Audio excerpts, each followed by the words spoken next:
안녕하세요. 우리의 찬란한 역사를 알고 있습니까? 우리의 찬란한 역사를 찾아 떠나봅시다. 출발.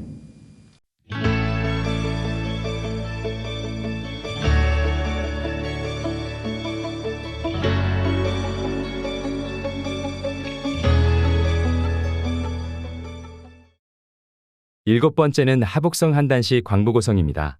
2600년 된 고성으로서 성의 둘레가 6리이며 높이는 10m, 두께는 8m가 되는 큰 성입니다. 명나라 때인 1542년도에 성의 둘레를 구리로 확장하였다고 합니다. 어느 성이나 세월이 지나면서 노화되니 수리하거나 증축은 많이들 합니다. 그것도 중요한 성이라고 생각하면 더욱 더 견고하게 수리하고 증축하는 것은 당연하다고 보입니다.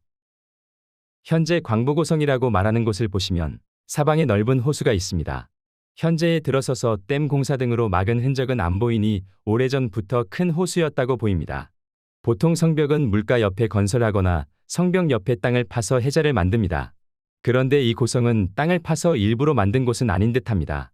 제국의 수도였다고 하면 이해는 하지만 제국의 수도가 아닌 이상에 많은 사람을 투자해서 해자를 이렇게 넓게 만든다는 것은 상식적으로 이해하기가 힘든 면이 있습니다. 여기서 주목해야 할 부분이 있습니다. 원래 성의 크기가 둘레 6리였다고 합니다. 그리고 명나라 때 구리까지 확장 공사를 했다고 합니다. 그럼 3분의 1이 더 넓어졌다는 말인데 3분의 1 넓이에 해당하는 흙은 어디서 구해와서 호수를 메웠을까요? 근처에는 평야지대이고 서쪽으로 25km는 가야 언덕 같은 산이 있습니다. 그곳에서 흙을 옮길 수도 있지만 그 자리에서 바로 해결했을 가능성도 있다고 보입니다. 이 고성에 있는 호수의 지표면의 높이는 해발 41m입니다. 고성의 가운데의 지표면 높이는 해발 47m까지 올라갑니다. 그럼 이곳은 언덕이거나 산이었을 가능성이 있다고 보여집니다. 오래전 2600년 전에 넓은 평지이고 주변이 습지인 이곳에 작은 언덕 같은 산이 하나 떡 하나 있다고 생각을 해보면 이곳은 당연히 전망대 역할을 할 수 있는 곳이고 이곳이 주위에서 중요한 위치에 있는 장소가 됩니다. 그래서 아주 오래전 2600년 전에 이곳에 성벽을 쌓고 아주 중요한 요충지로 이용했을 가능성이 매우 높습니다. 세월이 흘러 이 고성 성벽은 많이 손상되어 제 역할을 못하게 되자 1500년대에 이르러서야 이곳의 가치를 인정하고 더 넓게 재건축을 했다고 보입니다. 더 넓게 만들기 위해서는 높았던 언덕을 깎아서 평탄화 작업을 통하여 성의 가장자리를 넓히는 방법으로 공사를 진행했다고 보여집니다. 건설에 동원된 주변의 9개 현에서 착출을 하여 13년 동안 공사를 진행했다고 합니다. 얼마나 많은 인원이 투입되었는지는 모르지만 오랜 시간인 13년 동안 공사를 했다고 하면 3년은 평탄화 작업을 할 수 있고 10년은 성벽 공사를 할 수 있습니다. 고구려의 장안성 같은 엄청 큰 성은 34년이 걸리지만 그보다 훨씬 작은 성이기 때문에 가능하다고 보입니다. 기존에는 높이가 지금보다 높았고 넓이는 지금의 구리보다 작은 6리였습니다. 과거에는 이런 모양이었다면 현재는 이렇게 변했다고 생각하시면 됩니다. 자, 그럼 과거에는 사방이 바다이고 절벽같이 높은 곳에 성벽으로 둘러싸여져 있는 그곳은 어디일까요? 역사서를 보시겠습니다. 삼국사기 고구려본기 광개토왕 원년인 서기 392년 겨울에 관미성을 공격하여 함락시켰다. 그 성은 사면이 가파른 절벽이며 바닷물로 둘러싸여 있다. 왕이 군대를 7길로 나누어 20일을 공격하여 빼앗았다.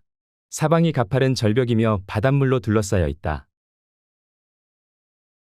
광개토 태왕의 백제를 공격하면서 남하하는 과정에 관미성이 있기 때문에 고구려 남쪽, 백제의 북쪽에 있어야 하는 그곳입니다. 만약에 관미성이 바다에 있는 섬이었다면 바다 한가운데에 관미성이 있다. 그곳에 해안은 가파른 절벽과도 같다. 이런 식으로 글을 남겼을 거라 생각됩니다. 육지와 연결이 안 되어 있는 섬에 중요 거점인 방어성이 있다면 적군은 그냥 지나칠 가능성이 높습니다. 뒤통수를 때릴 수 있는 기동성이 없는 성이기 때문입니다. 바다를 건너기 위해서는 배를 타고 와야 하는데 배를 타고 넘어오는 즉시 공격해서 각계격파시키면 됩니다. 생각을 할 줄 모르는 친일 잔재의 근엄은 강화군 교동면은 중요 거점인 관미성이라고 말했습니다. 광개토 태왕이 남진하다가 관미성은 어디인지 모르고 지나칠 가능성이 많습니다. 보여야 공격할 거 아닙니까? 여덟 번째는 산동성에 위치한 청주시 청주고성입니다. 2200년의 역사를 가진 도시로서 아주 오래된 성도 가지고 있었던 것으로 추정됩니다. 산동성 청주시에서 1996년 10월의 어느 날 청주의 한 학교 운동장 공사 중에 발견된 수천 년을 땅속에서 잠을 자던 불상 400여 개가 발굴되었다고 합니다. 그곳은 옛날부터 용흥사였다고 주변 사람들이 그리 말하고 있습니다. 고려사를 보시면 용흥사에 대한 내용이 몇 개가 나옵니다. 각 기사들의 제목을 보시면 흑룡사, 용흥사 두 가지가 나옵니다. 제목은 현대에 들어와서 정한 것이기 때문에 거꾸로 써야 하기 때문이 아닐까 합니다. 제목을 보시면 흑룡사로 쓴 것이 있고 용흥사로 쓴 것도 있습니다. 한반도의 흑룡사는 경기도에 있고 용흥사는 경상도 상주에 있기 때문이라고 생각됩니다. 개성과 가까워야 한다는 생각을 한 듯합니다. 서한 초기부터 해서 청나라까지 건설되었다는 청주고성의 외벽 성벽입니다. 서한 초기부터 큰 도시를 이루었다고 합니다. 고려사에는 청주라는 사서의 기사가 150여 개가 나옵니다. 이 중에서 지금 말하고 있는 청주고성에 해당한다고 생각되는 곳은 푸른 청, 한자를 쓰는 청주입니다. 맑을 청, 한자를 쓰는 청주는 경주 근처에 있는 청주라고 말하고 있습니다. 사서의 내용에 경주 등지에 지진이 나다. 경주, 상주, 청주, 안동, 밀성에 지진이 났다. 산동성에 있는 청주와 안이성 경주에 있는 청주는 다른 곳이라고 생각됩니다. 9번째는 비밀에 쌓여있는 섬서성 한성시의 금성입니다. 한성의 한자를 보시면 나라 이름 한입니다. 한국할 때 이 한자를 쓰고 있습니다. 우리나라를 대표하는 고유 대명사 한자일까요? 아니면 누구나 쓰는 한자일까요? 고유 대명사라고 하시면 섬서성 한성시는 한국의 도시가 됩니다. 물론 지역명이 그렇다는 것이지만요. 중국 검색 플랫폼인 바이두 백과에서 검색을 해보았습니다.